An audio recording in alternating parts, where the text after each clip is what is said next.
আর বন্ধুরা, আমি আরেকটা নতুন রেসিপি করছি। মাছের তেলের একটা ডিশ।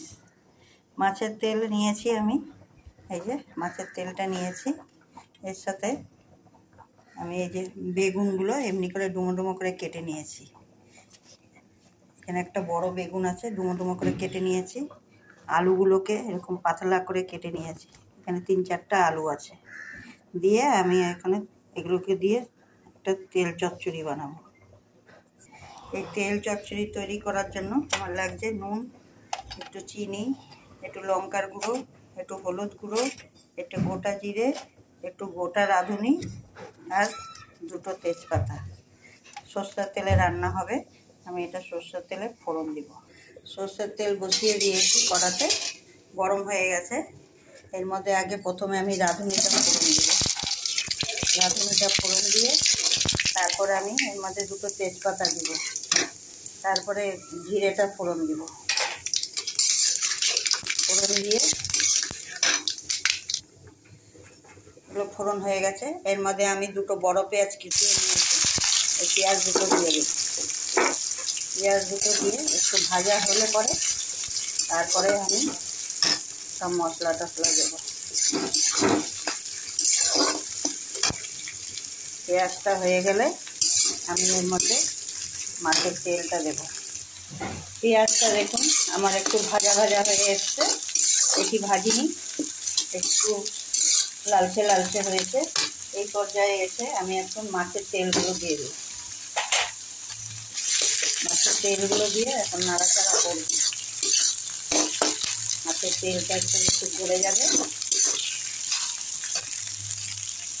তেলটা দিয়ে দেখুন ভাজা হয়ে গেছে। এখন আমি একটু করে লঙ্কার গুঁড়ো দিব, একটু লঙ্কার গুঁড়ো দিব, একটু হলুদ গুঁড়ো দিব, একটু নুন দেব। এগুলো সব হলুদ গুঁড়ো অল্পই লাগবে। লঙ্কার গুঁড়ো যে যার ঝাল পরিমাণ মতন, লঙ্কা আর নুন যার যার পরিমাণ মতন দেবেন। দেখুন তেল থেকে, মাছের তেলের থেকে তেল ছেড়ে দিয়েছে। এই পর্যায়ে এসে আমি এখানে আলুগুলো দেব।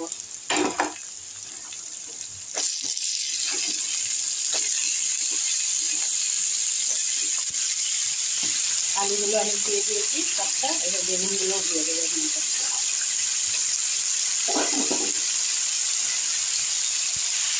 এবার এগুলো নাড়া দেবো, নেড়ে তারপর ঢাকা দিয়ে দেবো।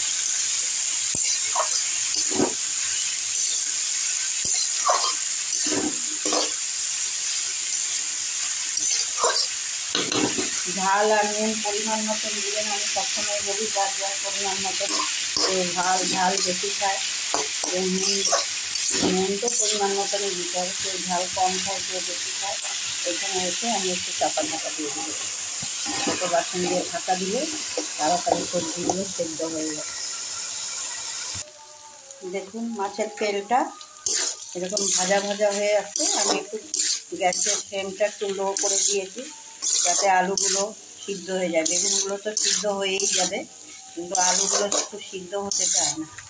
তাই জন্য আমি একটু গ্যাসের ফ্লেমটা লো করে দিয়েছি। এর সময় একটুখানি আমি 1 চামচ চিনি দিয়ে দিচ্ছি। চিনিটা দিলে একটু ভালো লাগে এই তেল চচ্চড়িতে। আর যারা মিষ্টি পছন্দ করেন না তারা নাও দিতে পারেন, এমনি রান্না করবেন, তাও খেতে ভালো লাগবে। এখন আমি এই পর্যায়ে এসে দেখুন ভাজা ভাজা হয়ে গেছে পুরো।